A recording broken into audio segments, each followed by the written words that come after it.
Pretty Little Liars, the television series, sometimes deals with disturbing and problematic topics. We provided a list of content warnings in the episode description.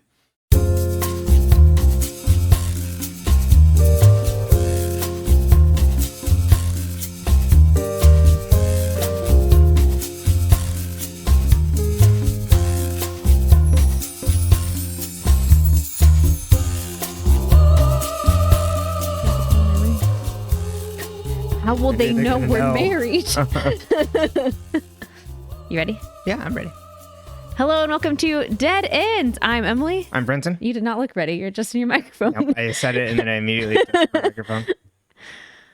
I'm ready. Okay, should I start again? No, you're okay. good. Okay, we'll just keep going. Okay. Yeah. Just keep it rolling. We're casual. Well, we're burning film. All right.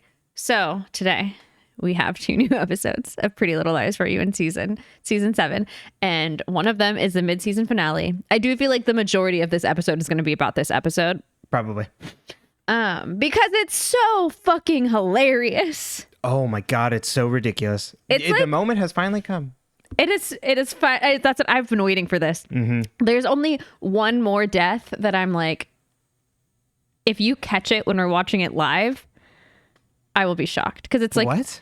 It's like an aside. Like they tell us what happened. Wow. Okay, so I remember you saying that. But then also in the second episode, we get, well, I guess, but that's not an aside. They just don't show it on camera. What? They don't show the flashback of the big reveals around Spencer's mother and everything. No, we get in the first one we get Mary Drake saying, "I'm your mother." Very, very Luke Skywalker kind of energy. Darth Vader. Well, yeah, but Spencer's Luke. Okay, fair enough. It's about the liars. That's right. It's not about the mothers. We don't care about the parents. Actually, the show really cares. It does. Oh my God. Also, the late reveal that Spencer's adopted and that Spencer somehow has never found out is mind-boggling to me. It's a lot. It's a plot hole and a half. It's a lot. So I was actually thinking about this today before I started this series and seeing just promo art and stuff out in the wild. I had always assumed that your main liar / protagonist sort of thing was Aria. The main character is 100% Spencer. Especially now as we get later and later. And she has the most going on throughout all the seasons. She's Allie's foil. So that's why. Oh, that's my theory. Yeah. I think, and because in the book she really is, because remember we found out that in the book she's the blonde that they're competing with each other. Mm-hmm. Whereas, and in the books Hannah's a redhead or a auburn. Yeah. But so I think that's a lot of it.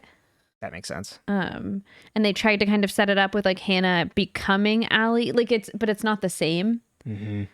I do think, it's funny in the first episode they really set it up for to look like Aria as our main character, and then it's she's the catalyst because her coming back from Iceland is what starts this whole thing. Right. So I think that's why it's presented that way. If I was going to literary analysis this, or try to backwards map why I think it was written the way it was. Right. Not that I think they had this ending in mind when they were writing that. Oh, no, absolutely not. It quickly becomes okay, this is about the 4 girls, and different seasons really pick more on certain girls and kind of give other girls more room to breathe. And for a long time, they kind of wrote Aria into a corner. There's nothing interesting about the fact that she keeps dating her teacher. We'll you get know what more I mean? into this. Yes. Uh-huh. So at a certain point, they did. Actually, I lied. You know what is interesting? When we thought Fitz was A, but they didn't keep that going. No. They immediately had to rectify that because people were so obsessed. Right. With Azriel. And I think. And I'd be so curious if people were also having a hard time during this season, specifically with Azriel, of with all the Nicole going on, which we can get into. I just remember being who cares? Yes. That's exactly it. And I at the time, prior to that, by the time this was coming out, I was 22, 23? Yeah. So I was past the age of being this is appropriate and starting to go, wait a damn minute. Wait, so actually 2017, so... 2016 is when this, and then 2017 is when it picks back up. Oh, right. So, I was about 22, 23, almost 24. Yeah. I graduated at 22 in 2015. So I would have been 23 when this came out. I can't do math. That's how old I was. I know you're an old man. Yes. A whole, 3 months older? 6 months older? 6 months, something like that. 9, yeah. I think. 9, yeah. But anyway, yeah. back to this.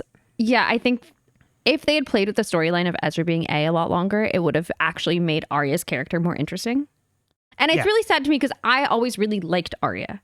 Mm-hmm. As someone who also liked to read a lot and sometimes did and said things that probably shouldn't have done or wasn't appropriate at the time. I related to this character, but I mean, I truly at the early stages related more to Spencer because I was an aggressive nerd. Right. Very just like, this is what we're doing. I didn't quite have her competitive edge. Oh yeah. Yeah. I didn't have that energy going into life, but I think it's really sad they kind of sidelined her. Yeah. You get stuck and everything becomes about that. It's similar to the point where we talked about last episode of like how she's literally bending her life around that. Exactly. And you see it now we'll talk about it in these episodes, like with her conversation with Holden and just like how her life is and where people like expected her to be versus where she is, and that her career is still successful and she's still doing well, but is she settling? Yeah. Well, it seems like the show's certainly settling around her. I feel the same way about Emily though, too. I think they really kind of put her in a specific spot and kind of they at least shoved her in a corner, but at least now they're giving her plot lines again. They're not good though. Yeah. Right. It's just like right back to old habits because we're now all of a sudden remembering that Emerson could be a thing. But at least they're complicating there's at least some like growth around that. She does set a boundary with Allie, but then immediately goes and defends Allie. Right. To Paige, yeah. so. And then she's like folding. Mm-hmm. It's extremely early 20s behavior of like, I'm not quite over this crush yet. Yeah. But at least there's like more complicating factors there. I don't know, definitely. But shall we? Oh, yeah. Do you have something you wanted to say, or were you ready to jump right in? Oh, yeah. There's so much to talk about. This is real good. But I propose trying to keep maybe as much as possible as we can to the spoiler zone of actual spoiler stuff. Okay. Is that okay? I mean, you can do whatever you want, baby. I think we're kind of past the point of no return, and I guess our commenters, English is hard, can tell us if they care, if they don't care, if they prefer for us to keep it spoiler free. I do feel like a lot of the people who engage with this have already seen the show. That's fair. I just, in case there was anybody that doesn't watching along with us in real time and hadn't seen it. Mm-hmm. I don't want to completely give it away. That's fair. Like the stuff I know, because I don't know everything. You know so little. We still have so many twists and reveals that I've been waiting for. And I think there's a good amount here that we can talk around. Okay. Well, if you'd rather we just pull off the Band-Aid, we can just pull off the Band-Aid. You're in charge, baby. You decide, because you're the first time watcher. That's not good. That wasn't a good phrase, but you know what I meant. Uh-huh. You're watching this for the first time. Right. Well, maybe when we get to... Okay, I'll do the recap. We'll see how we feel getting into questions and things, and maybe we can just flag specific questions, like jump ahead. Perfect. Yeah. All right. Cool.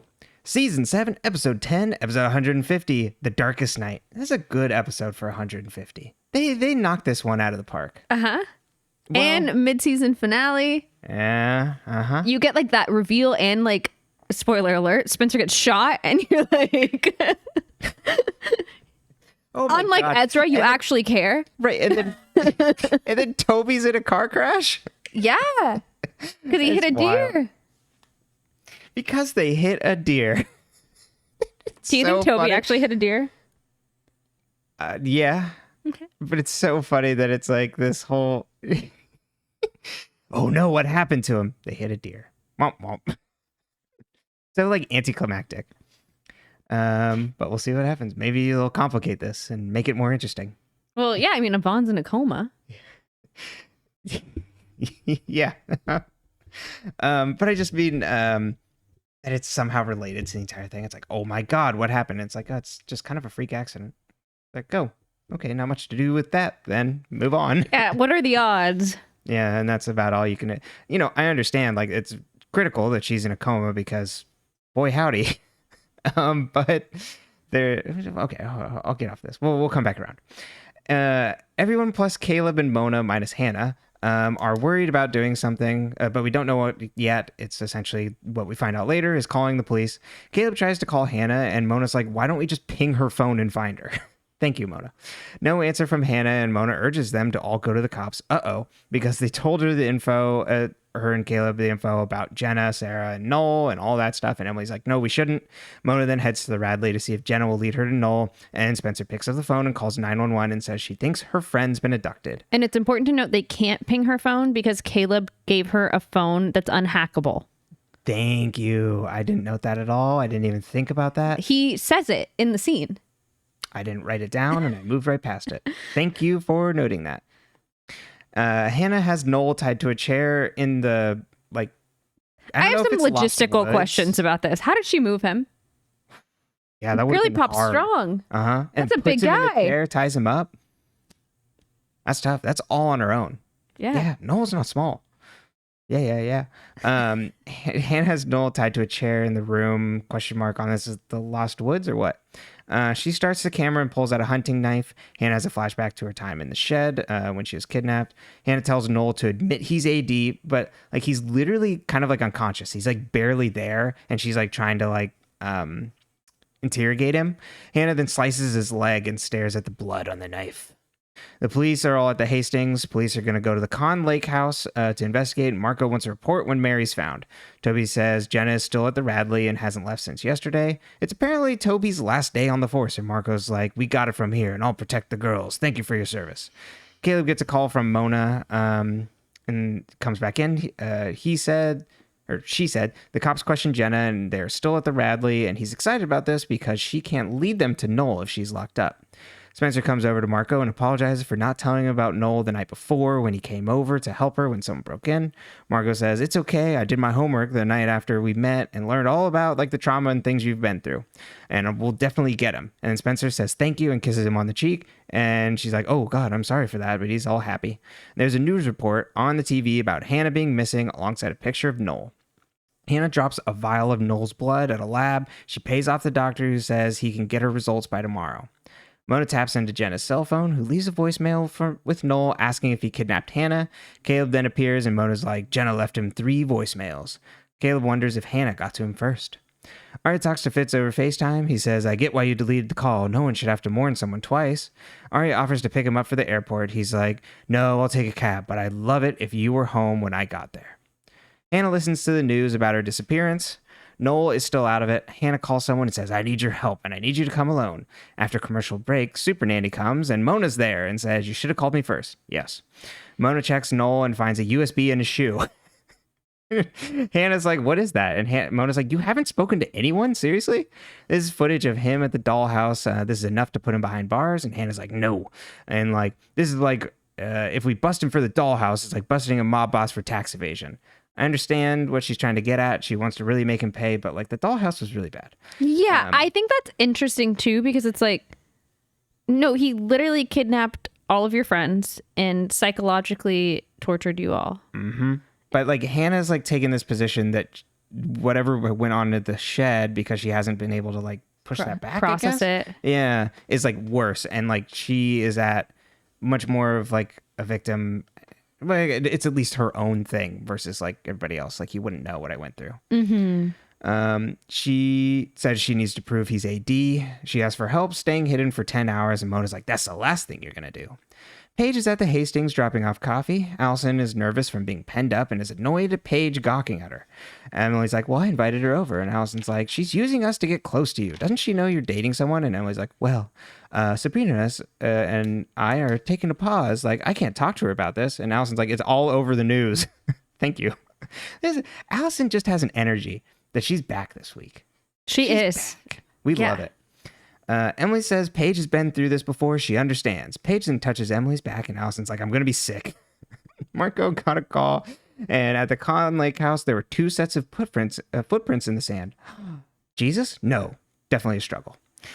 Hanna gives Mona a speech about her alibi, and Mona claps, saying, "You've really gotten good at this. The cops will buy it for sure, but your friends may pick up on you lying."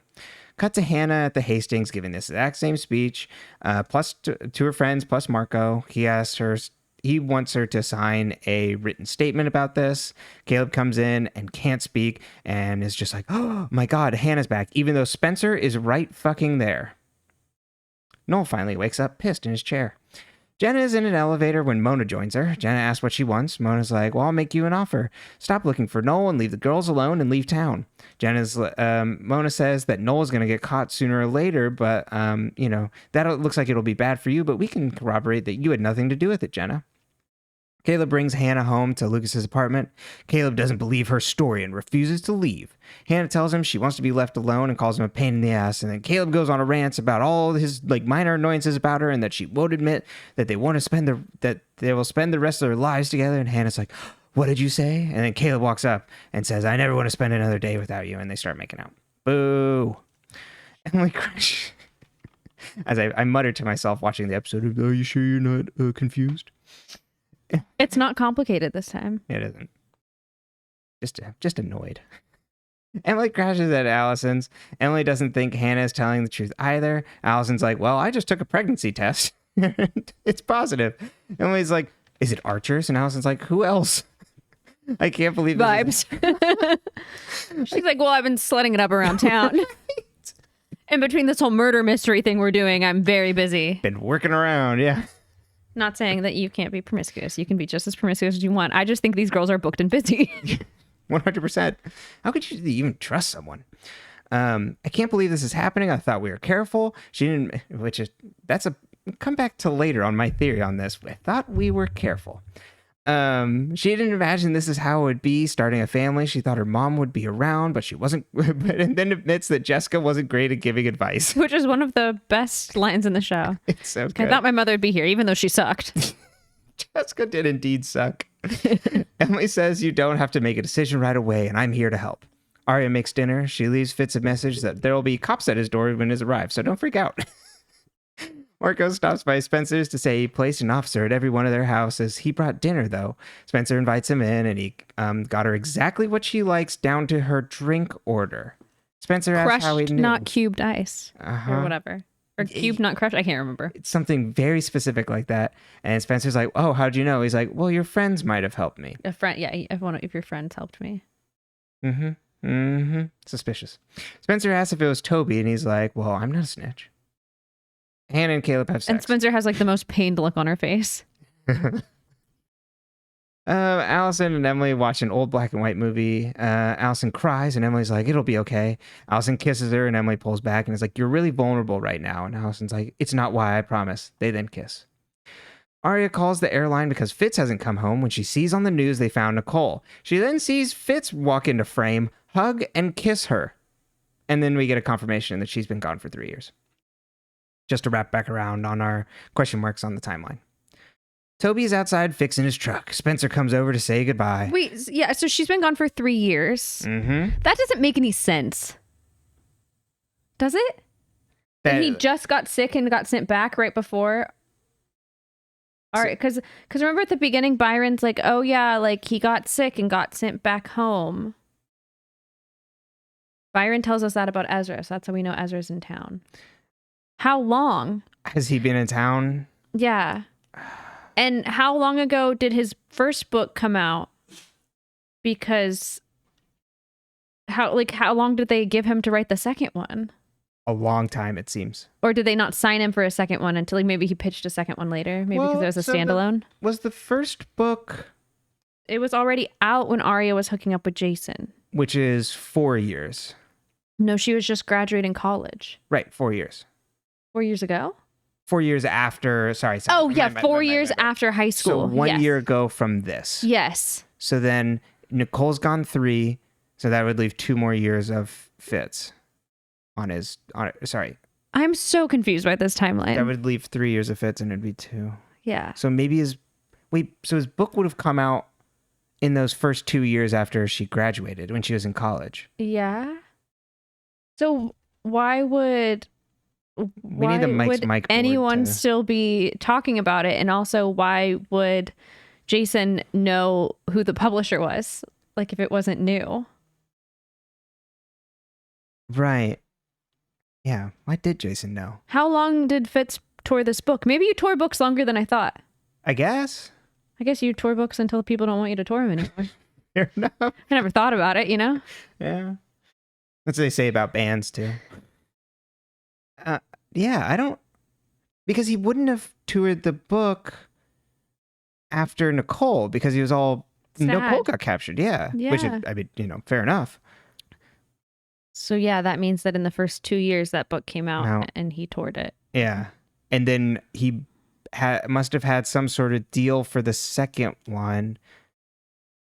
Or maybe he never got to enjoy the book's success, because then they went on their next mission to Colombia and Nicole got kidnapped. Yeah. Interesting. It's very interesting. Okay. Yeah, it's a little It doesn't matter. I like that this is the detail we've hung up on. Do you remember there was a month where an entire season and a half happened? Like, no, we need to parse this. We need to make this make sense. Toby is outside fixing his truck. Spencer comes over to say goodbye. Toby's like, aren't you supposed to be on lockdown? And Spencer's like, well, Agent Fury made an exception. And he's like, I bet he does, just for you. Spencer hands him a book as a gift, and he recognizes it as from her nightstand. She's like, I'm happy for you, Toby. You deserve love. Toby says, thank you. I hope that for you too. And Spencer's like, goes to leave, and then is like, Toby, can I get one last kiss before you leave? And Toby doesn't say anything, as Spencer then walks up and kisses him passionately, and then leaves, and Toby looks sad. There's so much going on in there. Emily wakes up snuggled with Toby, you're so weak. Emily wakes up snuggled with Allison on the couch. She hears police talking. She then finds that Paige is outside getting a hard time from the cop, because Paige just wants to come in and, like, you know, give her coffee. No, she calls her girlfriend. Oh, see, there you go. That's a little bit presumptuous. Emily goes outside and is like, Paige, what are you doing here so early? Paige is like, well, I'm here to give you your job application paperwork. Paige asks her out to breakfast, and Emily's like, I actually have to get back with Allison. And Paige loses her cool and is like, it's just the same. Allison is trying to drive a wedge between us again because we are getting so close. You're still being controlled by her, and then rides off on her bike. I just thought it was so funny. It was just like, oh, and then gets on her bike and rides away. Hannah wakes up to a call from the lab. The doctor says there's not a match. Those two people are not related. Hannah then texts the group saying, I screwed up big time. Oopsie. Cut to the friends grilling Hannah about her going rogue. She tells them about Noel not being Mary's kid and that she has Noel tied up. Emily confirms Noel did push a girl down the stairs, so that did happen. Aria says they should all go interrogate Noel together. Spencer's like, we should wait until dark. We'll sneak out past the cops. We then cut to an iPhone recording of their voices during the night to distract the cops. Very Home Alone. The friends go to the room and find Noel is gone and he took the camera. Hannah says he can make it look like I kidnapped him. And Alan's like, you did kidnap him. Which is great. Their phones all go off to a text from AD that says 1465 Elm Street. Bitches, let's swap my thumb drive for your camera. Mona and Caleb are at the Radley. They see Jenna in a cloak. Go up to the bar with the bar and ask the bartender for 2 drinks. The bartender then brings the drinks over to them, and then we see it's Sydney, and she says compliments of Jenna Marshall, and then leaves. That's the last time we'll see Sydney in this episode. You would think that Sydney would be in the haunted house. Okay. Jenna just called in a favor from a friend, but she didn't really want to like incriminate her. Right. She doesn't like Sydney that much, so you know. Didn't pull her into the plan of killing him. Yvonne and Toby pack up their final boxes, and then Emily, who has eagle eyes here, noticed that a Scrabble board is on top. Just like not in a box at all, just on top. Boy, Toby. Boy. See, I think he even looks at it, you know. Uh-huh. Yvonne asks if it's hard to say goodbye to the house he built. He's like, no, it's okay. And he's like, I just want to know who bought it. Toby, you were the worst cop imaginable. How are you not investigating this? Are you kidding me? Anyway, Yvonne heads in to grab a cooler. Toby goes to text Spencer goodbye, but then deletes the message and locks his phone. The friends head to the house from Ravenswood. It's the Elm Street address, and it's abandoned. We see Mary's there. But, like, hidden in the walls, they don't see her. They see it was a school for the blind created by Joseph Lloyd King. It was running until 2009, and they realized that Jenna could have come here when she got blinded. And then they hear Jenna's voice over a speaker. She says, "I didn't lose my sight. You took it from me." They offer the thumb drive, and Jenna says, "Leave it on the table." They hear the recording of Hanna on the camera upstairs, interrogating Noel. As they ascend the stairs, the front door closes behind them, and they see that the USB is gone. Someone is quick. They walk down the hall to an infirmary that looks like, and it's like a bunch of baby dolls. They then find the camera and go to leave. Spencer sees a room full of skeletons, jars, and taxidermy and animals. It's like, let's go in there. Aria says, "I feel like I just walked into Tim Burton's garage sale," and Allison's like, "Well, I'm not buying anything." Once again, Allison is like absolutely amazing this episode. So good. Also, it's this is when the show like takes the one-liners and starts like steadily increasing them. So the entire rest of this episode is just one-liners. It really is. As they walk downstairs, Emily's like, "I left my phone upstairs." Why'd she take it? You yelled. Why'd she take it out of her pocket? What are you doing? I wanted to check the... And this is about when I started my 3-minute video recording of you, because I was like, I know a head is going to come falling down the staircase at some point, and I cannot fucking remember when for the life of me, because I only watched this episode once. It's so good. Hanna then goes with Emily upstairs while the rest stay downstairs. Noel rounds the corner and is like, "You really think we'd let you leave? You know too much." What do they know? Not much. Hanna and Emily hide in the skeleton. I think they really overestimate the amount of information these girls like retain. 100%. Hanna and Emily hide in the skeleton room as Noel enters through a different door. Jenna rounds the corner downstairs with a gun. Jenna then puts it down and to her side, and then walks to the stairs and walks upstairs, passing the friends. Why do none of them grab her at this point? Jenna does this 3 times, like 3 to 4 times. They repeat this maneuver. It makes sense when they come downstairs, they stop, and you hear people go back upstairs that Jenna wouldn't recognize them. But there are multiple times later where they're moving in this old ass house where Jenna doesn't hear there they are. Well, and keep this in mind for the very end of the show, because there's going to be a scene where Jenna identifies someone, and you're like, how? It's so funny. And yet she couldn't tell who was standing next to her in the dark. Right. There's so many times where it's like there's just a voice, a smell. Jenna has picked up on it. And like even it would make sense. This is a creaky ass house that she would hear them walk down the stairs and just suspect where they are. Or hear them breathing. It's so dumb. But, I kind of enjoy it. And she walks upstairs, passing the friends. Aria goes to call the police, but they don't have service. Upstairs, Noel grabs a battle axe, and he's like, "I owe Jenna a lot." He's like, "I owe Jenna a lot. One thing he taught Charlotte and I was how to smell fear." I don't think Jenna knows how to smell that. She walked right by him. Emily and Hanna knock over the shelves onto him and run. A bowling ball then rolls down the stairs. Foreshadowing. Surprising Allison. And Jenna comes back around and says, "You've been the missing girl and the dead girl. Now you get to be me," and shuts off the lights, and it's not that dark. I mean, I think that was for the sake of filming, but I do think that's really funny. This is the talking about with these one-liners. Noel then is walking around with the axe, and he's like, "Something you girls don't understand is I always get what I want." Also, then Noel was already they were already in the dark with Noel, right? So also she just turned off the lights for everyone else. Right. It's for their sake. She's not threatening the upstairs. Jonathan walks downstairs and misses the girls again. Noel walks down the hall as Hanna attacks him with a coat rack. He gets back up and Emily swings and does like a mighty punch against him. Like, this is a big punch. And then he falls onto the battle axe and gets decapitated and his head rolls down the stairs. And Aria's like, "It's a head, it's a head, it's a head."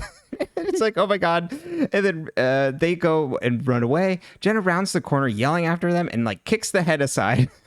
Without knowing. It's his head. Oh, it's so funny. The downstairs friends catch up to the upstairs friends. Jenna rounds the corner and apparently didn't hear them again. And then they go to sneak downstairs, but a board creaks and Jenna fires her gun. We hear screams and the other friends run downstairs and they're like, "Where's Spencer?" And the fact that they heard a scream and none of them were like, "Oh." It's like Scooby-Doo rules where they like run in a door and then there's like different amounts of them run out the other door.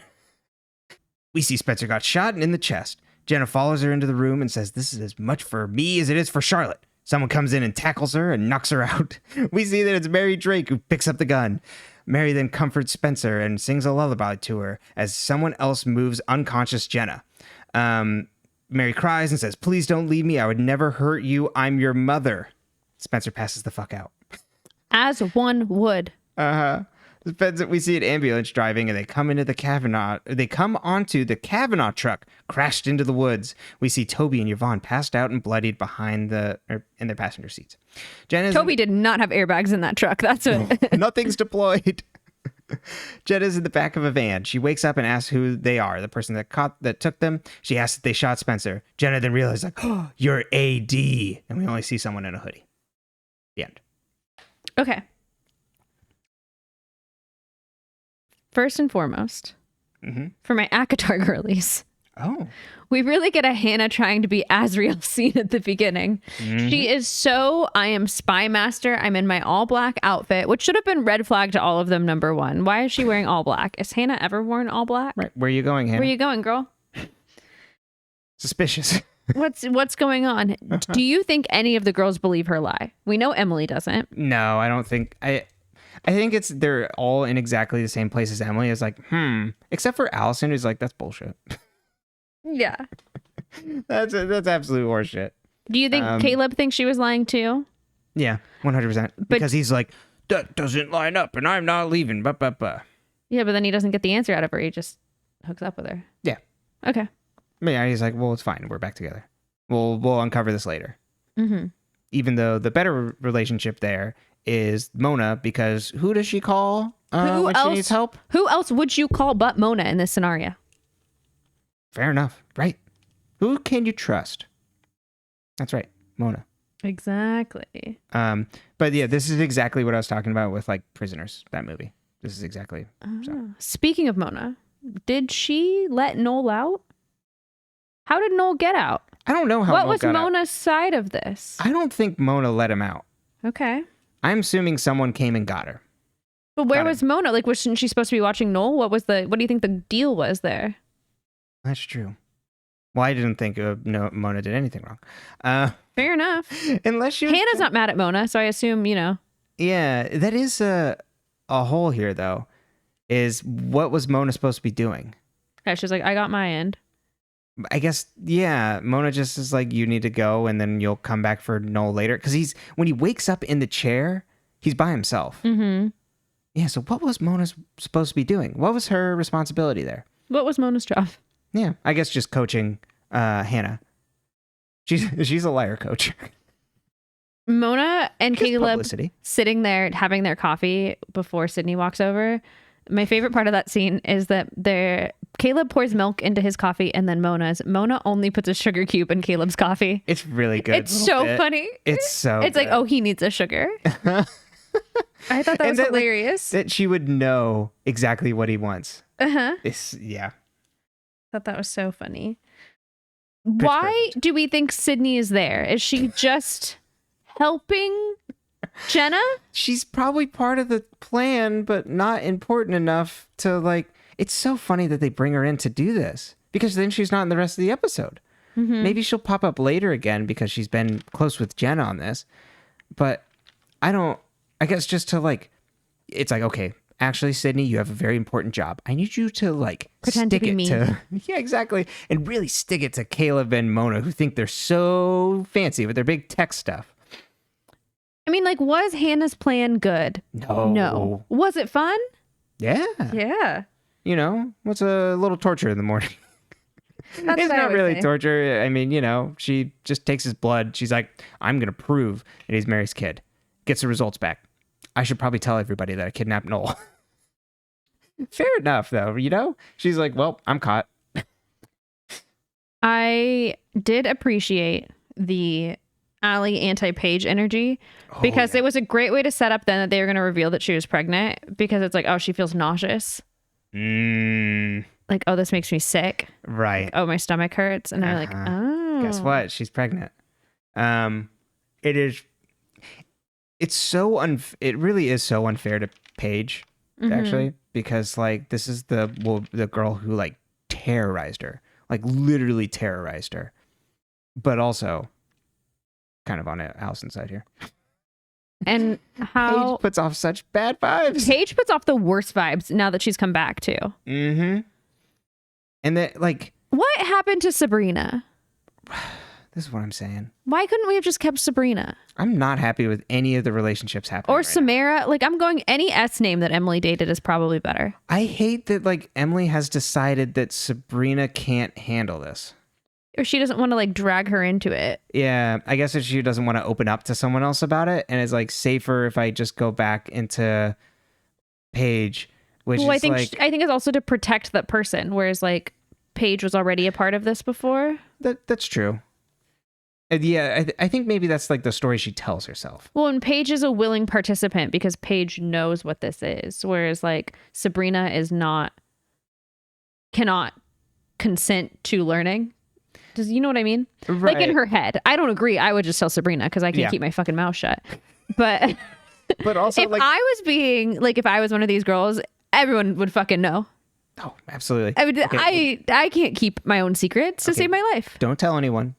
But, oh my God, I'd tell my mom once and the entire town would know. So I told your aunt. But, and also, Allison makes up such a good point that it's just like, it's on the news. Mm-hmm. Like, she's gonna know. So you can't, like, protect her anymore. So, yeah, she just refuses to, I guess, just open up to another person. Or she just doesn't love her. Yeah, she just doesn't like her like that. You know, she doesn't love her enough. In air quotes. Yeah, fair enough. Let's talk about Allie being pregnant. So what do we think she'll do? Emily keeps saying, no matter what you decide, she's gonna keep it. She's 100% gonna keep it because this show's too chicken to do an abortion. That's probably true. Have we had anything related to that? No. Okay. Yeah, and she was talking about this is when I expected to start a family. I thought my mom would be here. So she's like very, she's very of the mind that that she's going to keep it. It's just like all the text that comes out. And I think you're right that the show is too chicken to do abortion. But also, is it Emily's egg, and was Allison was this an AD plot? Okay, so if it was Emily's egg, who's the father? Right. Oh.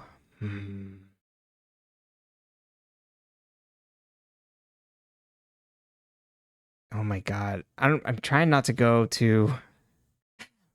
Okay, probably Archer. Okay. I'm gonna say, I'll say Archer. I don't want to go into the darkness of where this could potentially lead. What's that? Oh, if it's like a family member. Oh God. Yeah. Oh, but because it's Emily's egg, then I don't know. Either way, right? I was thinking of like what's the fucked up like version of this. Got it. But it's Noel's. So that was where my worry went. Got it. No, that's fair. It's good to be worried while watching this show. Just exercise caution for your emotional wellness. It's the focus on family that has me worried about that. Oh. So much about family and secrets. I mean, obviously secrets, but now lately it's family.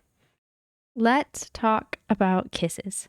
There were lots of kisses in this episode. Yes, there was. There was a Caleb-Hanna kiss. Mm-hmm. So we've got Caleb back. Yes. Thoughts, vibes. It paralleled their first like really big like makeout session when they have sex in the tent. Mm-hmm. I remember, because you were like, why are they kneeling in front of the carpet? And I was like, I think it's supposed to parallel that scene. That makes sense. I wish I was happier about this. Yeah. Yeah, and it's annoying because you really like. I love them together. I really like them together. And I do think Hannah's a better character when she's with Caleb, but I hate that that's what they did with her. Yeah. That shouldn't be the case. Yeah. And it just makes Hanna seem extremely selfish. Caleb also just a shitty guy. And also the way Caleb talks about Hanna makes her seem extremely selfish. Yeah. Like the traits that he's like, oh, I love these little like quirks about you, but they're actually awful. And I'm like, yeah, like these are all my annoyances with you, all these little things. And it's very weird. Doesn't paint a good light. And No.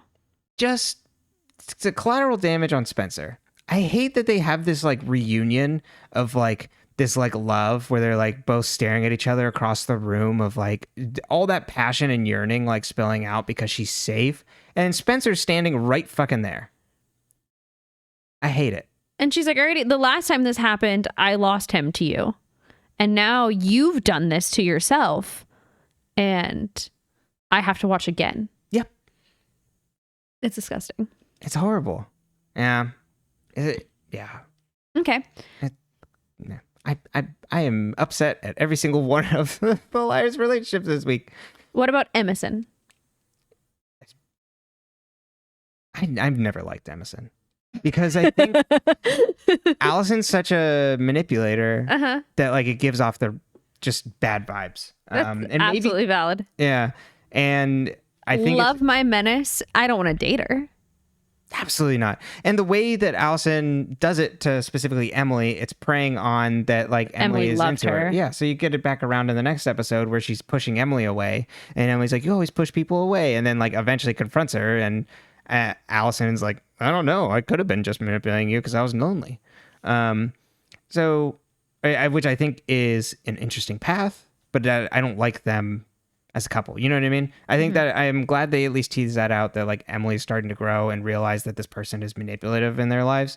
I find that the power dynamic of the relationship is too off for me to be like into it. Let's talk then about the Toby Spencer kiss. Mm-hmm. And you can take two avenues with this. So you can choose and we can always revisit later. Mm-hmm. Okay. Skip ahead for a few minutes and I'll mark this one. Okay. I didn't know if you want to do that or if you wanted to answer it as if you took it at face value. But you can't because you already know. So I guess it doesn't work that way. Unfortunately. Yeah. You can't parse it out. I am plagued by knowledge. So last warning. Okay. Yeah, it is so funny knowing the twist and then seeing this, because if I didn't know the twist and I'd came into this podcast, I'd be like, oh my God, what is going on in this scene? It's so weird. And what I distinctly remember is being like, she's a little bit off. And it's like, it really shows Troyan's like acting ability to be able to play this character who is playing this character. Mm-hmm. And I looked it up online because I was like, I'm pretty sure there's a tell in each of the scenes where you figure out who it is. And it's the way she says last that it kind of has an accent. And there's certain ways she says certain words where it sounds like someone covering up an accent. Mm-hmm. And I think that's done really well. Yeah. 100%. And I actually think probably going back to when I was like, oh, she's the main character of the show, they're probably like, damn, she's like the best actor on this show. We gotta give her some emotional range to do stuff too. I could see that. Mm-hmm. But it is very, I would have been like, oh my God, what the hell is happening? Like without knowing the twist.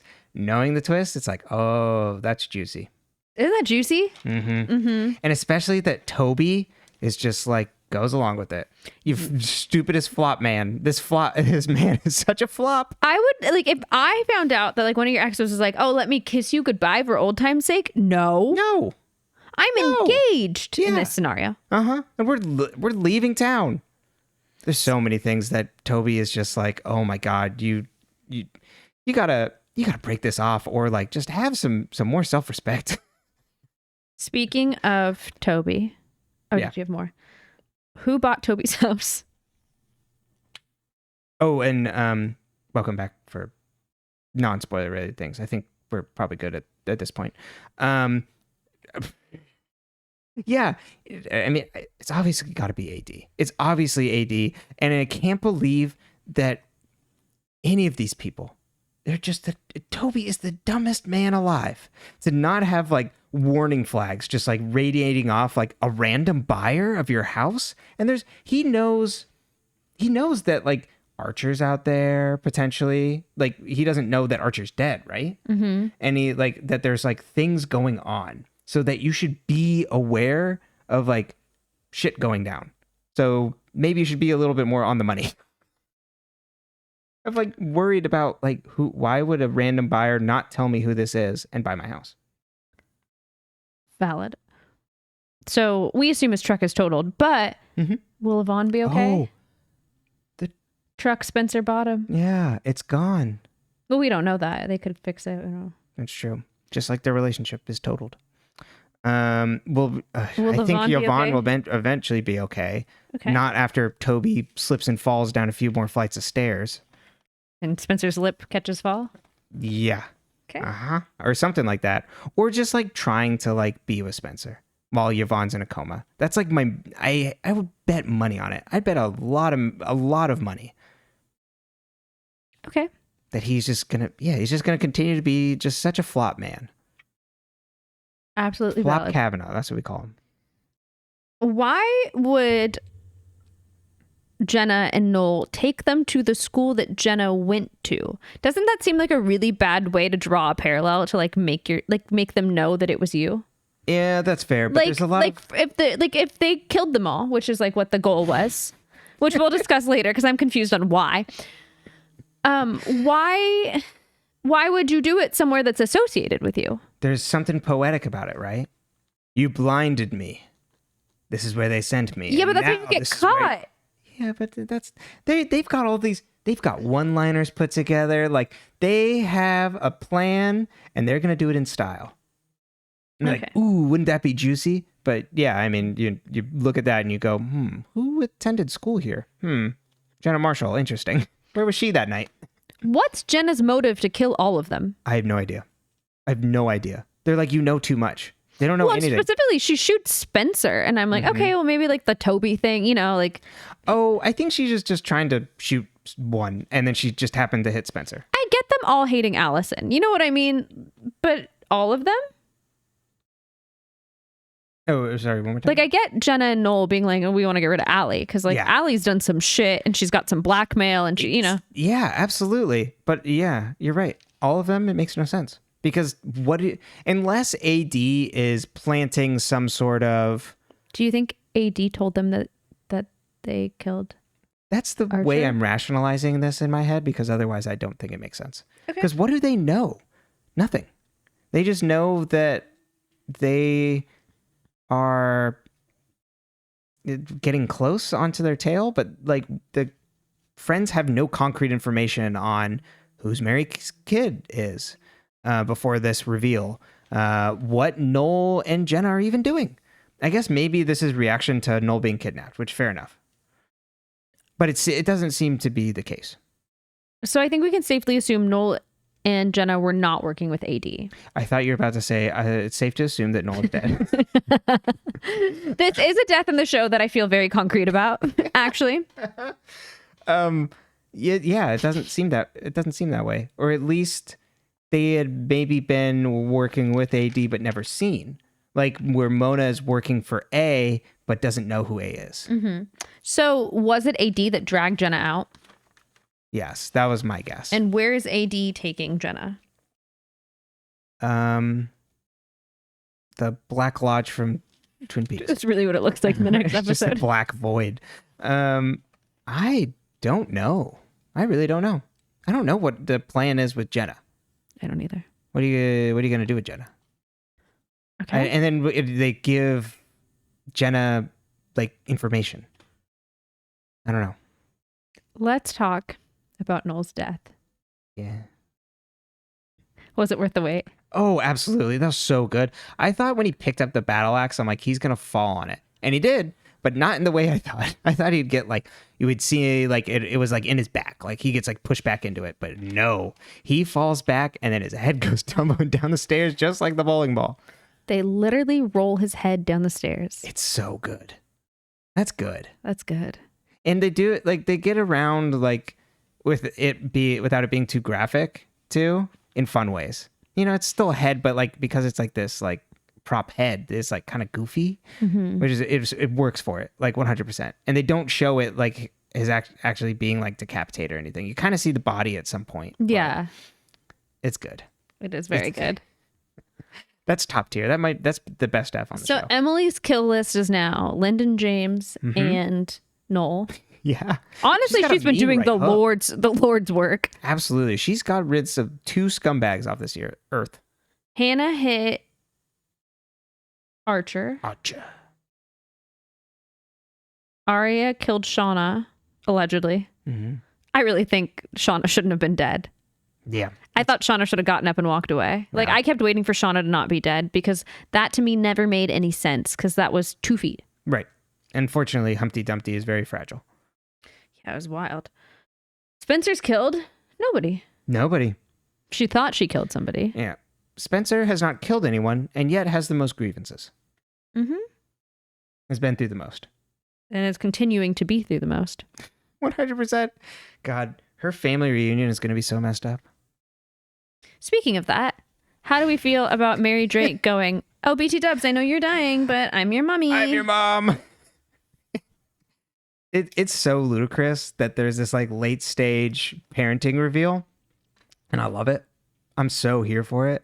Like, this is the kind of goofy shit I was like hoping. Like, the second half of season 6, beginning of season 7 has been so serious. So boring. Just frankly. And then this is like, all right, now we're cooking. I've been waiting, and we'll talk about it in the next episode, for this stupid fucking board game to show up. The entire season 7. I was like, when does it come? Once it appeared, I think I asked you to make sure. I'm like, is this the thing? I'm like, where the fuck is the board game? We'll get to that in the next episode. I'll save that. But I find that the Delaurentis Drake Hastings tree is even more complicated, and then we'll talk more next episode too on just the shittiest person on the face of the planet. It is so funny that they just keep adding more little branches. It's all these like secrets. It's so goofy, but I'm here for it for sure. I love it. I love it. All right, season 7, episode 11, episode 151, playtime. Spencer's in the ambulance. The paramedic is trying to keep her awake by asking what her mom's name is. Because she calls him mom. Oh, right. Okay. And he says, I'm not your mom, but I'm going to take care of you like I am. I was too tickled by this dramatic irony, but that makes logical sense. He's trying to keep her awake, so he's like, what's your name? And then she tells him, and he's like, what's your mother's name? Like, and she doesn't answer. That 100% makes sense. I was just like, ha, how funny. The other friends think Jenna and Noel knew about Spencer's heritage. They ask where Jenna is, and Hanna says, probably walked into a closet. Jesus Christ, Hanna. The friends see Toby getting wheeled into the hospital, and they wonder where Yvonne is. Or Hanna does, actually. We get a 1 week later card. Aria and Toby are at the brew. Toby has a cast and says Yvonne is in a medically induced coma and hasn't woken up since she got out of surgery. Aria tells him Spencer got shot, but she's back home. Toby's like, tell her. Oh, never mind. Don't tell her anything. I don't want her to worry. We see Spencer's outside a window of the Lost Woods, maybe? It does clear up that it is the Lost Woods later. Looking for someone. Aria goes to leave Fitz's and sees he's at the door. He comes inside and gives her an awkward hug. He sees her bags packed, and she's like, well, I wasn't sure when you'd be back or if I should stay. He grabs her bags and walks upstairs. Hanna and Caleb are in bed. She wants to track down Jenna. Caleb's like, well, we will, but I'm not taking any chances with you. He hands her a sketchbook and tells her to focus on her passions and let me worry about Jenna. Like we aren't back to fucking square one with these two again. No, let me patronize you, Hanna. Grow, please. Any change. Emily and Paige got jobs at Rosewood. Emily is the varsity swim coach, and Paige is the athletic supervisor. And they're in the teacher's lounge. Emily asks Paige if them working together would be okay. Paige says in some weird garbled audio, if you say so, it is. But she said, I don't know. There's something weird. She says it really fast, and so then the captions pick it up as something else. It's super weird. Allie comes into the teacher's lounge. Emily hasn't heard from Allison. And Allison says she went to the doctor's alone, and Emily's like, well, I would have come with you. And Allison's like, it's my nightmare, not yours. Allison says the doctor confirmed that she is in fact pregnant. She gets annoyed Paige is there, and Emily tells her about her position, and Allison gets pissed and leaves. Aria catches Fitz up on the goings-ons. Toby and Yvonne were apparently taken out by a deer. Aria asks if Nicole was hurt, and Fitz says she broke a few bones while she was abducted, and they didn't heal properly. She's in New York at a recovery facility. He tried to talk to her on the flight home, but she wasn't ready. Aria gets a text from Spencer. What the fuck does that mean? Yeah. Sorry, that made me so mad. I remember watching this in real time being like, What do you just mean? leave his ass. I'm going to tell you right now, I hate this man for what he puts me through on my screen. I have to sit through this shit again, this fence sitting shit. Well, I love you, but I'm gonna tell her. But not say anything. Yep. He can't possibly say to Aria, I want you here. I want you in my life. Leave your bags here. We're going to fix this. Because that's not a once. He's a coward. He has to, he doesn't want to, break off with Nicole because he obviously still loves Aria, but he has these feelings with Nicole. So he leaves them both in a lurch and he doesn't say anything and continues not to communicate. Well, and it also is ironic because, he's an author and, he never uses his fucking words. No. He literally, when he takes the bags, he just, walks upstairs and doesn't say anything. Ooh. He's using actions speak louder than words. I know. And there's my annoyance at the character decisions for this of for Aria and things like that on that level, but it's also my annoyance as a viewer for having to watch this crap. Waste of time. Waste of time. Well, and I wish they put one healthy relationship on the show so that there would be some sort of something to compare it to, because as a young woman, you encounter a lot of toxic relationships and usually you participate in one. Or willingly or unwillingly participate in one, just depends on how your life goes. But I think seeing a healthy relationship shown on television is very helpful. And I think for a while we almost had that with Hanna and Caleb. For my audience. Yeah, well, and just in general, so you have something to compare to, because when your relationships are this outlandish, you don't have a control, like a science experiment. You don't have a control to compare what is normal. Yeah, you don't have that enough. On this show. You normal is getting your ex-boyfriend back from your friend who you said could date him, or getting back with the girl you had a crush on before she went missing, but she never actually went missing, and then you dated the girl who tried to drown you in the pool, and now you're in a weird love triangle even though you're 23. That's just or if that's probably the most normal. Yeah. Which is, Paige did try to drown her. And Allie did lie for a long time and still is, I'm assuming. Oh, 100%. And if it, at least make it interesting. The romance stuff with this, isn't interesting. This is the same old crap we've been doing for 7 seasons across everybody. Yeah, the tropes are tired. I need a new one. Yeah. Give me something else. Give me some juice. When Toby joined the A-team, that was interesting. Mm-hmm. Give me something. When we thought Not Ezra was A, that was interesting. Force. Yeah, good God. The worst thing they ever did was make Toby a cop. Yeah. Yeah. But yeah, give us a healthy relationship or make it more interesting. There isn't a single healthy relationship on this show. No.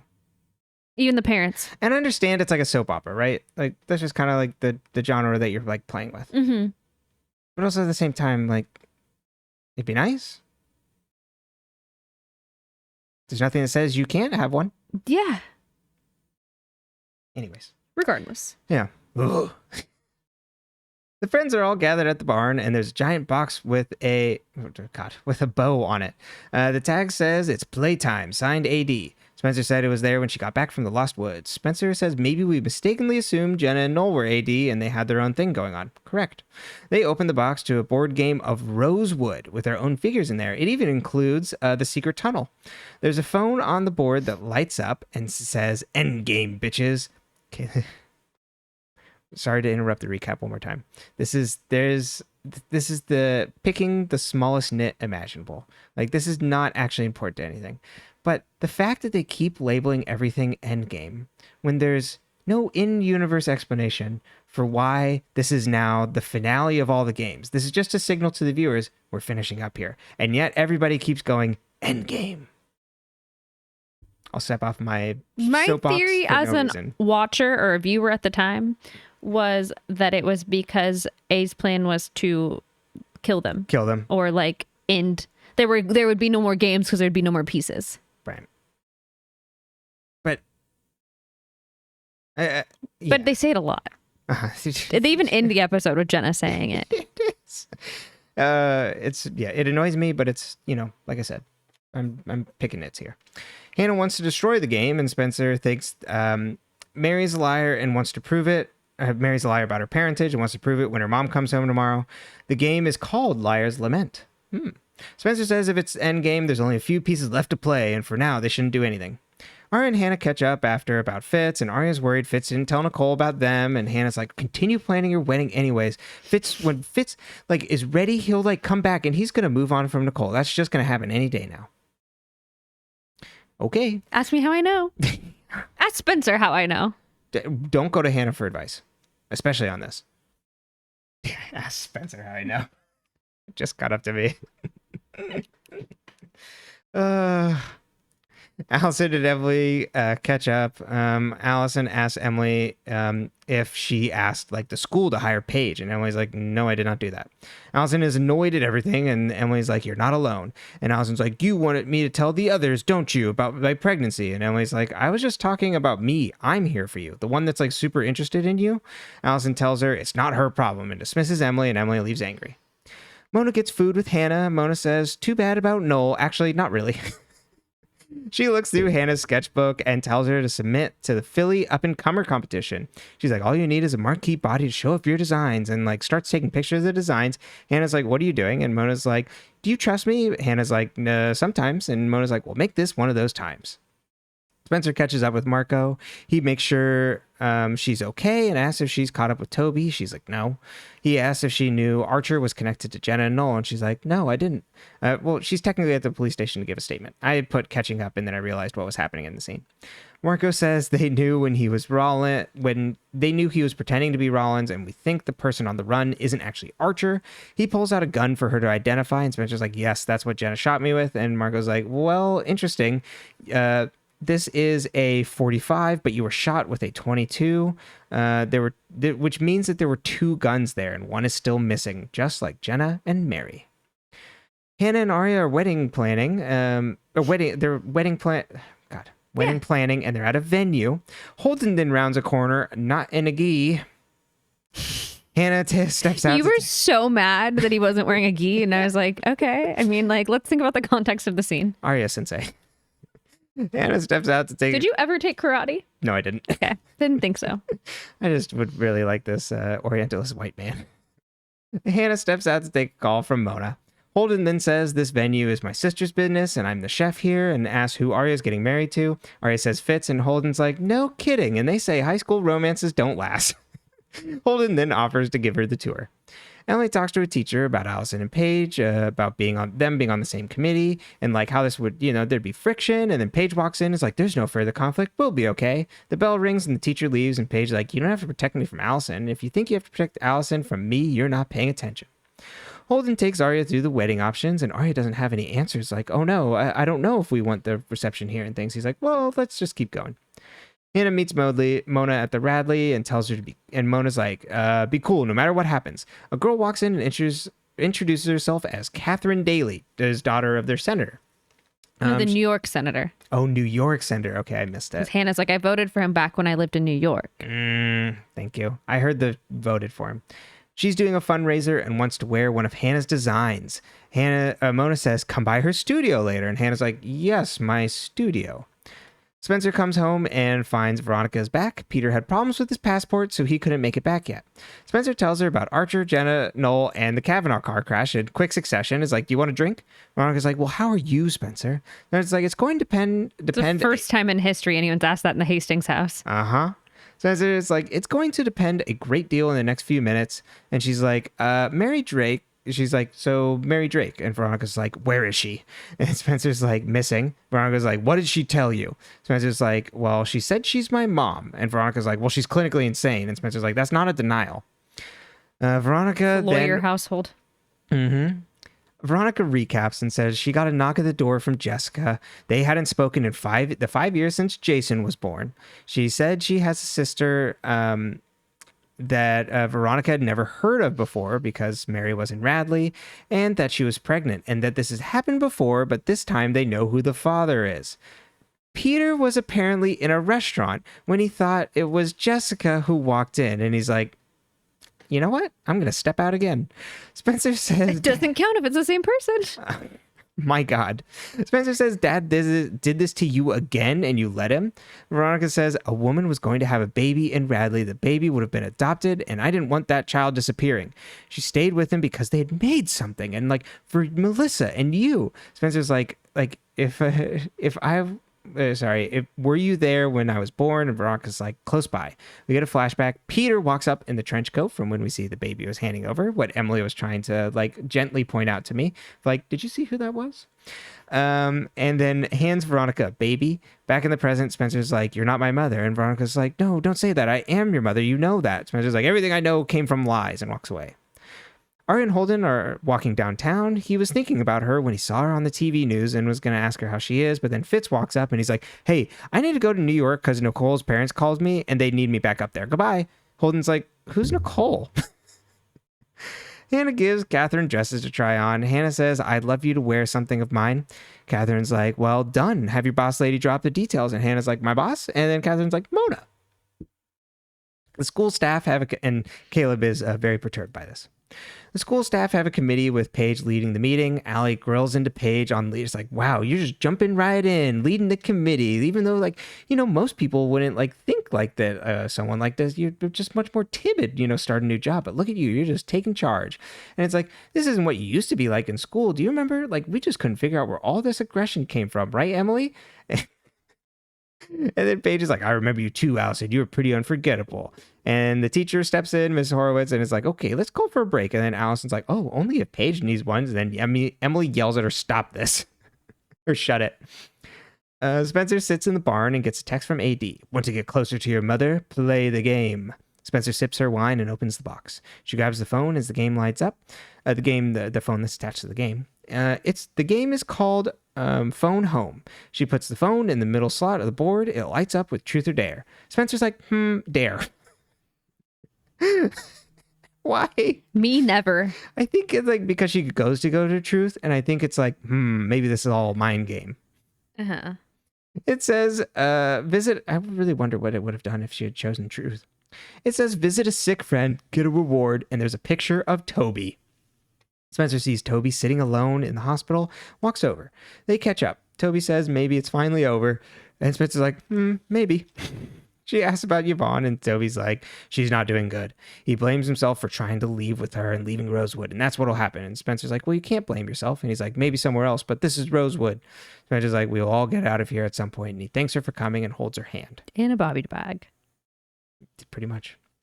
Emily grills Allison on going after Paige. Allison says, Emily grills Allison on going after Paige. Allison says, I take it that you and Sabrina are still on hold. Emily says, I hate this. Whenever someone gets close to you, you like push them away. Why do we have to still prove that we love you? We, when it's me. Allison yells about her life being a mess and that her memories with Archer were all lies. At least you have real memories with Paige. Emily's like, did you kiss me because you wanted to or like didn't want me to leave? And Allison's like, I don't know. Emily says, don't do that again, and at least not until you know. Fair enough. Mona comes into Hannah's and says, Catherine agreed to wear your dresses for all these events and things. And then Hannah's pissed at her. It's like, you told her I was your boss. Or you were my boss. And Mona's like, whoa, you have it all wrong. I'm just trying to help your business grow. There's no other motive. I was excited for us to work together, other than kidnapping my ex-boyfriend.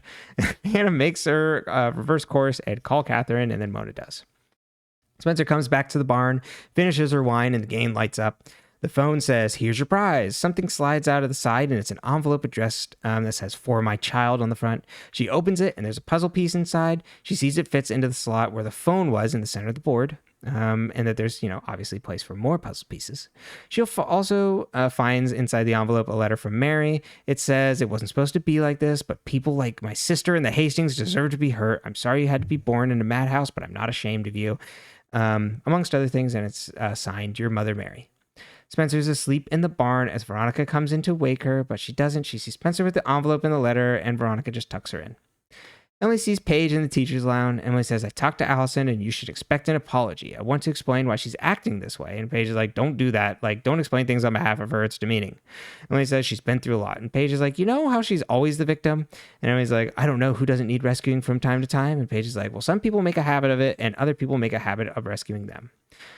Emily then gets a text, and we see that all the friends are then gathered at the barn. Spencer shows off the letter, and Hanna is pissed at Spencer for playing. She apologizes. Hanna goes after the board with a knife, but they stop her, and suddenly the phone lights up with Spencer and Hanna. The video of Spencer and Hanna digging up Archer's grave. It then says, "Can't stop playing now. Winner takes all." We then see Jenna is in a dark room drinking tea by herself. She finishes, and someone comes by and takes her tea. And she says, "Thank you." She says, "You said you'd tell me today about the game." Someone in scrubs comes over and hands her a binder with printed braille on it. Jenna reads and smiles and says, "End game." Okay. How did they manage to find a job for Paige and Emily? I feel like this is very convenient. It's extremely Are these not convenient. union jobs? Well, Allison's like, they must have made up this job for Paige, like to have like a new athletics supervisor. Mm-hmm. But she has no experience, so like all the way at the top of like overseeing all the athletics at the school, that's a lot. Mm-hmm. That's a lot of responsibility. They must have really needed work. She's a swimmer. Mm-hmm.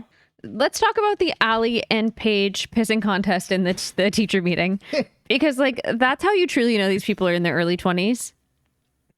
Just Like we still have to pull out like our mean girl high school energy. Mm-hmm. Oh yeah. Oh god. And Allison just it again. It's so messed up. She was absolutely 100% the tormentor, but it's so good. It's so good. I think she even like hints at like Emily getting drowned. Yeah. Well, I mean, fair.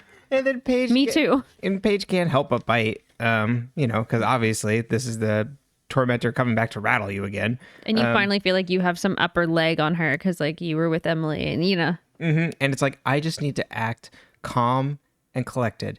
And it's like, God damn it, this person pissed me off so bad. So funny. I do like Emily finally has boundaries with Allie. She's like, "Allison, you better know next time you kiss me why right. you're doing it." Mm-hmm. Yeah, we love it.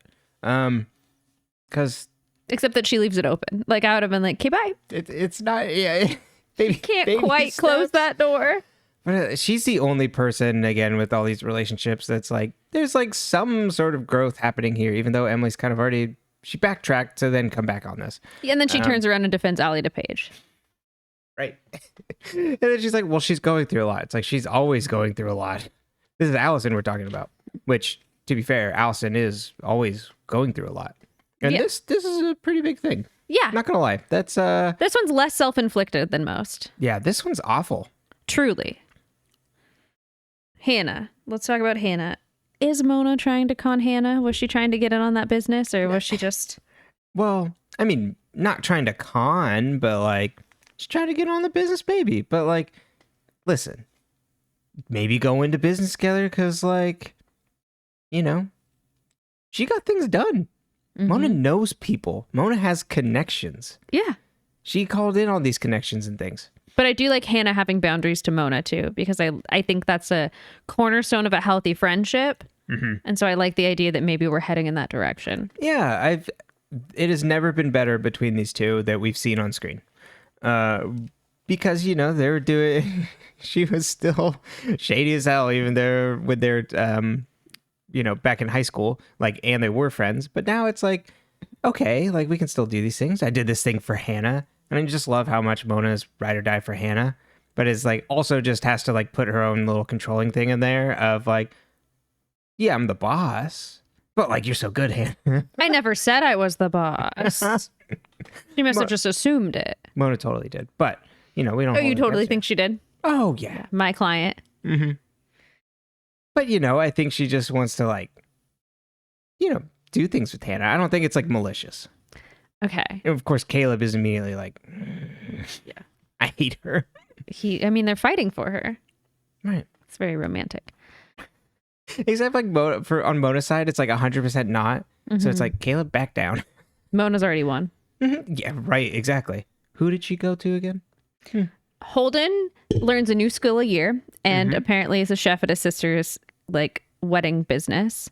What do you think his other skills are? Oh, what else has he learned since we've not? You know what? I was going to say the energy coming from Holden, he's a grade A gossip. Oh, yeah. He's always been a grade A gossip. Yeah, this guy. He was using Aria to go do the thing he wanted to do because he knew she wanted to go do something. Mm-hmm. So yeah, that's true. And then the one time they actually did go to the arcade. Right. You know, they had a surprisingly good time at the Dave and Buster's. Yeah, what else did you think? I bet he's like he knows how to play a musical instrument. He's like, oh no, I'm gonna sneeze. Okay, we're back. He definitely knows how to... Do you need to go blow your nose? No, I'm okay. Okay. Am I sniffling too much? You were just sniffling a lot and then you sneezed. So I was like, oh, do you have something there? It like hit, you know what I mean? Uh-huh. But I'm okay. Okay. No. He definitely knows how to play a musical instrument. He knows like some random facts about like one specific area of interest. You know what I mean? Uh-huh. Like he knows about like a particular historical thing. He's got a Roman Empire, if you will. Exactly, yeah. Yeah, exactly. He's like, oh, did you know actually? Like the Romans when they built this, blah blah blah blah blah. What? He's a Swiss art. He's a jack of all trades. Okay, I like that. But I love the energy he brings to this episode. I'm not gonna lie. I also love when he walks in. He's like, "Oh my god, you almost gave me a heart attack," and then he's like, "You know, just kidding." Like, because he had heart problems. Oh my god, I forgot. I was like, everything flew right over your head this episode. There was a lot happening. That's true. I was focusing on certain things. Yeah, I get to kind of just like relax, you know. Right, to soak it all in. Should Aria even be wedding planning? Okay, is it pretty... Hannah's right that this is all going to end up like with them getting married and all that sort of stuff. Like they're definitely going to be together. This is just how the show is trending. We understand this. But from, you know, Aria's perspective, absolutely not. You got to figure out what the hell is happening. You got to actually talk to him or he's got to talk to you. What is happening with Nicole? So I understand. I would be so mad if I was kidnapped for 3 years and then I came back and you were engaged to someone else, which I know is illogical because you thought I was dead. Well, of course. What would you do?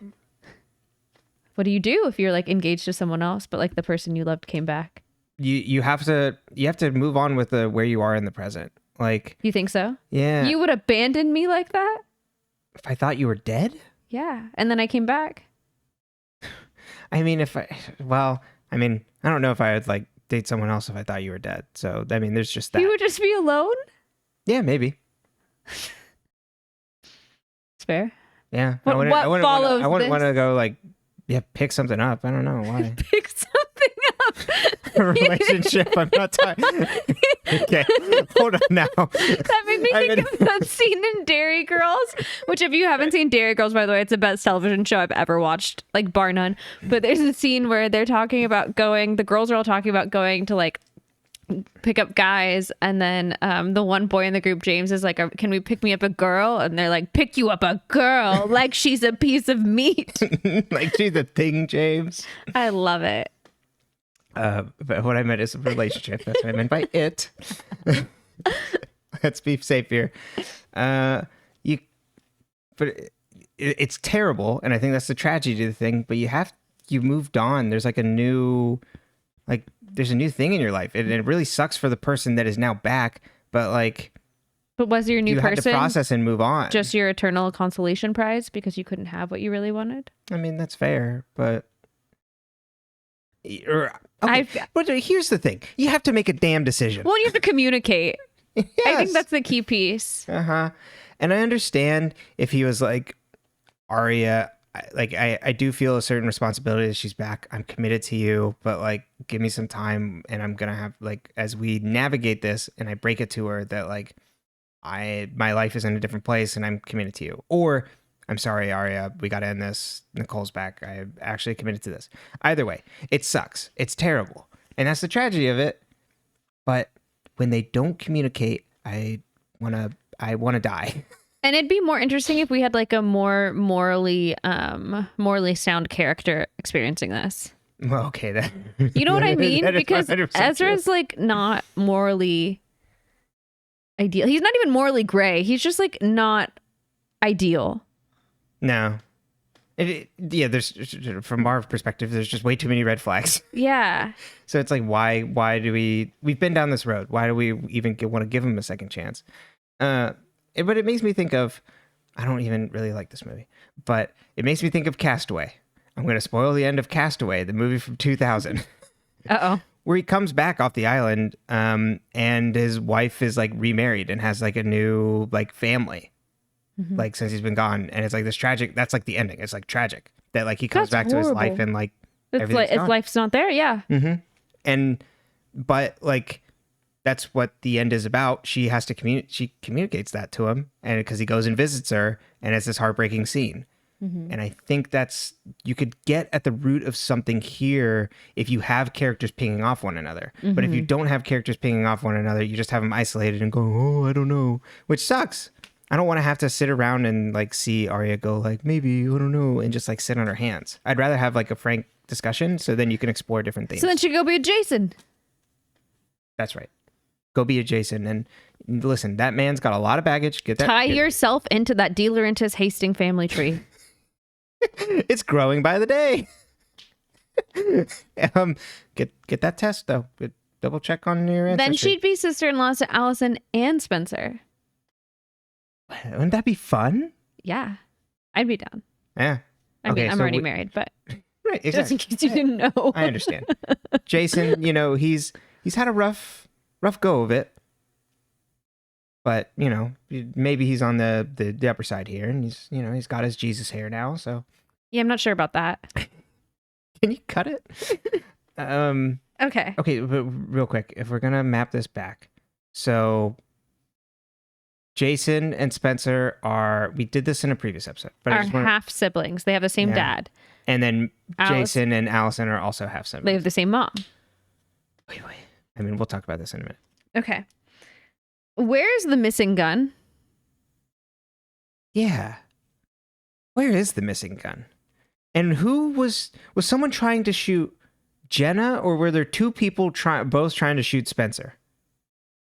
Was anyone trying to actually shoot Spencer in particular? Oh, right. And were there two people just trying to shoot the girls? Was Mary trying to shoot Jenna and hit Spencer, and that why Mary was so upset? I could see that. Oh, so Jenna's bullet didn't even hit Spencer? Mm-mm. And that Mary was trying to shoot Jenna, hit Spencer, and that's why she's super upset about that. And then AD got rid of the other gun. Where are AD, Mary, Drake, and Jenna? Are they together? I think AD and Jenna are together. Where do you think? I guess maybe it'd be there too.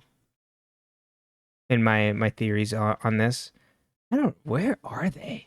There's got to be some other location like the blind school where it's like we don't actually know. But is like connected to their past. Why? They're in a room at the Radley. Didn't Veronica tell Spencer she was fucking adopted? Furthermore, why would Veronica be like, oh cool, I'm staying with this man who has cheated on me not once but twice with two different women who he thought were the same women? Peter is so awful. The depths to which Peter has sunk. Who is Peter the father of to you? Jason and Spencer. Okay. Right? To me.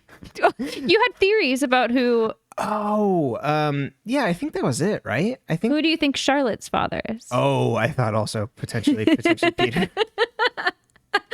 This man. Potentially Peter. Which then would make Charlotte and Spencer also half sisters. They would just be siblings. Oh, yeah, huh? Full sibling. Uh-huh. Oh, interesting. Sister.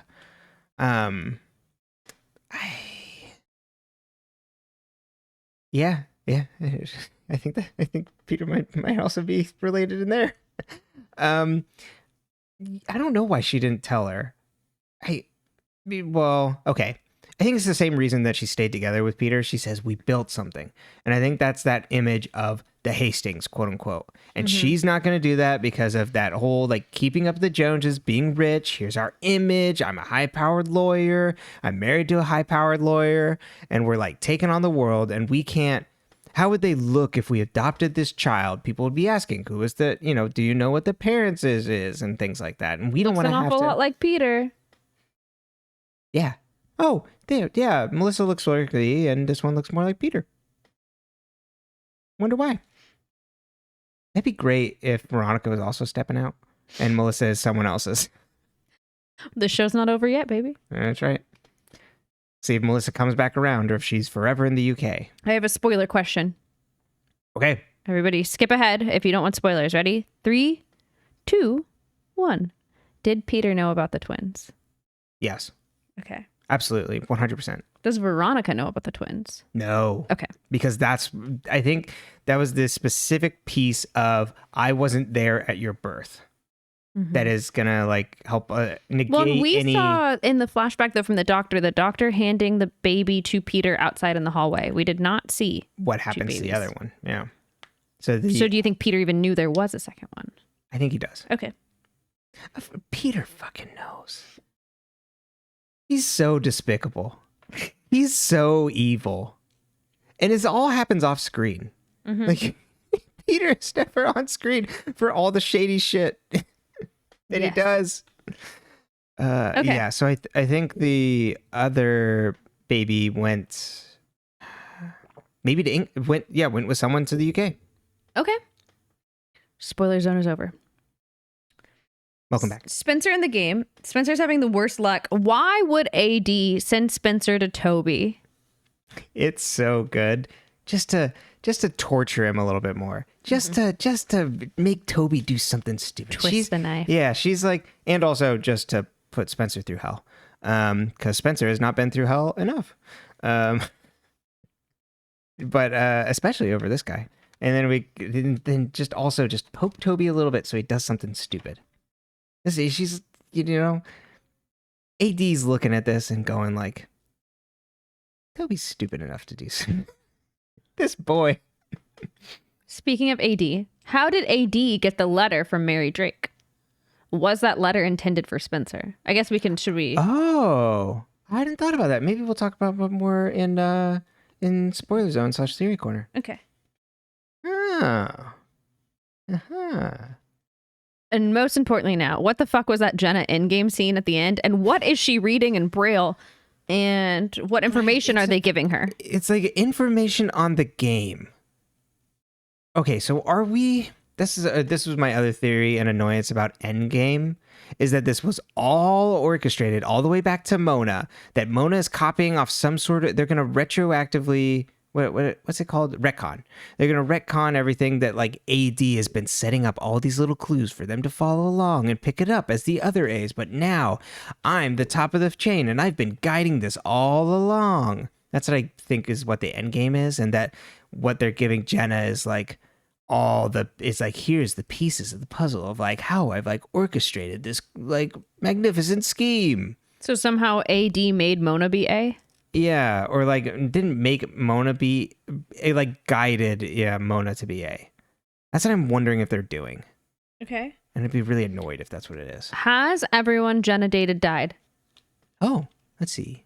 Shauna, Noel. Garrett. Garrett, yes. Wilden, I don't know if she really dated him, but oh yeah, that's never followed up on. I was dead set that was gonna be followed up on. I thought that was so funny because I literally forgot that happened because it never comes back up again. You're like, this is definitely a thing, and I'm like, mm-hmm. I mean, you see Wilden being a creeper in the past, specifically for Jenna, and then it's like, oh, there's two antagonists, and there's like this creepy relationship happening here. Something's up. No, Pretty Little Liars doesn't care about creepy relationships. No, they don't. Try and gaslight you into believing that it was just star-crossed lovers. What was the question? Oh yeah, I think everybody that she's dated, and I don't think she's dating Sydney. They just seem friends and body double. co-conspirators. Yeah. It seemed like she was seducing Sarah. I don't know if they were romantic that way, but it definitely seemed that way. And Sarah ended up dead. So yeah. Jenna, the Black Widow. There's so many scenes where Jenna is crying as someone's being wielded away. Mm-hmm. All right. Are you ready to take us into your theory spoiler corner? Yes, I think so. Was there... I'm trying to remember if there's anything... Oh, we vented about Ezria. That was the other thing. All right, cool. So let's go into... Oh, wait. Also, for anybody, this is going to be spoiler heavy, so we'll see you next time if that's the case. If you don't want spoilers. That's right. It's going to be spoiler heavy. Gotta be So spoiler. we'll see you next time if you don't want spoilers. Thank you very much. Welcome. And now, with this eloquent language, I will step into...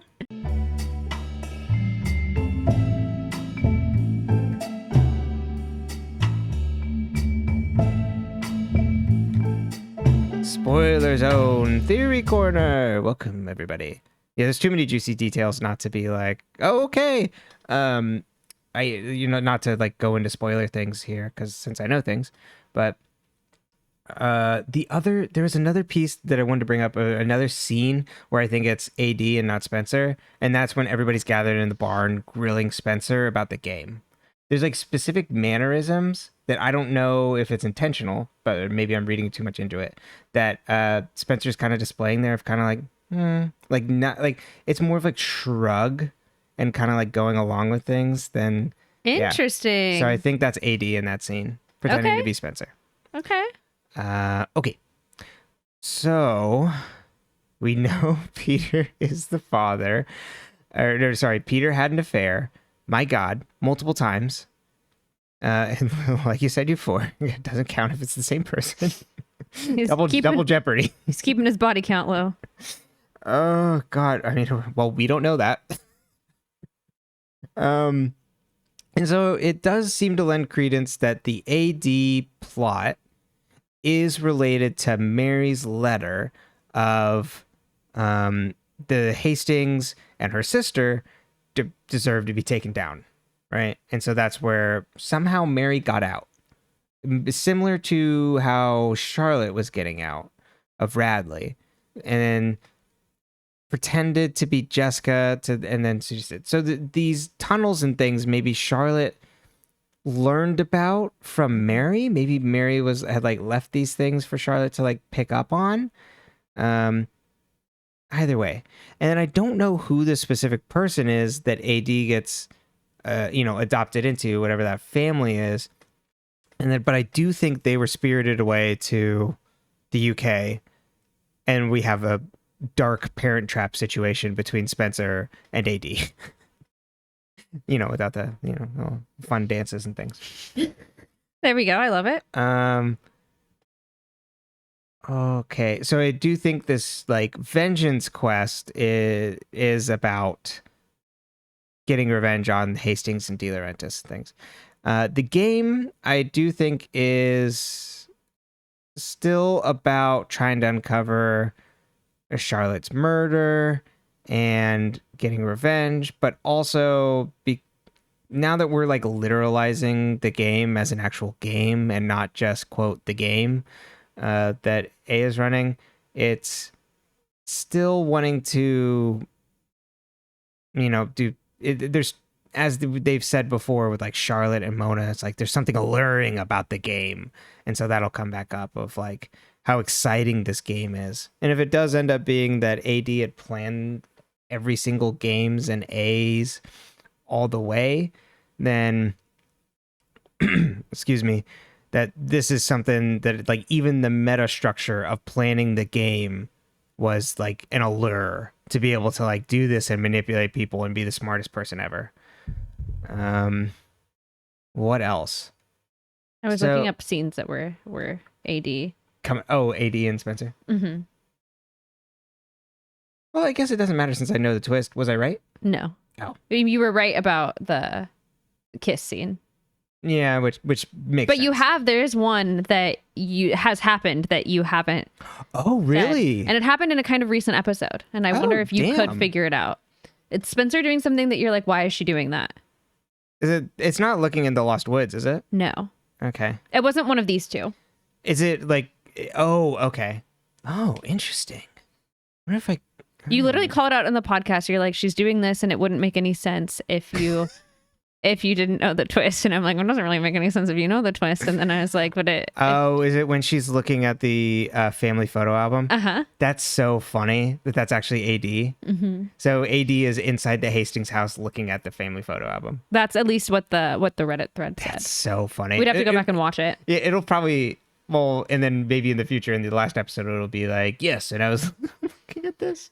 She does kind of give us like a download of like which scenes were for sure her. Mm-hmm. That's funny. Which is helpful. I'm just trying to think of like what else to like kind of theorize about, because I think I've got that mostly in place. What the hell was going on with like Noel and Jenna? I I think there was that they were working with AD like asynchronously, not in person. The remote culture, it's killing us. Exactly. This is why we need in-person work. We're a remote first family. Absolutely. Someone tries to make you go in an office, they're mean. We don't like them. That's right. Completely agree. And oh no, where was I going? I got distracted by my one true passion, which is remote work. Oh, and maybe that AD was like leading them astray with how much the friends knew to like kind of like essentially tie off loose ends, but maybe just manipulating them into thinking, but it also, yeah, maybe just manipulating them in general. Mm-hmm. And they were trying to get revenge, revenge for Charlotte too, and they think that the girls had something to do with it. They seem so close. Jenna taught her and Noel how to smell fear. And then why Jenna, our was bloodhound? Yeah, so then why was Noel helping Charlotte in the dollhouse? Other than being a sicko. So does Jenna, I think Jenna must have known about the dollhouse too. And maybe Jenna's reason is just, again, because we're now going back to like season 1 crimes and things, that it's Because of the Jenna thing. Yeah, exactly. Being blinded. I don't get Noel's place in all of it, other than just being an ass. And like maybe a psychopath also. Yeah, like Allie was blackmailing him, but why the other girls? Right. And why go to the lengths of the dollhouse of like psychological torture? Maybe Charlotte had something on him. Everybody's got something on Noel. Yeah, that piece is still pretty vague to me. Okay. Well, Still lots more to uncover though. thank you for theorizing. You did great. You're welcome. And we'll see you all next time. Goodbye. Goodbye.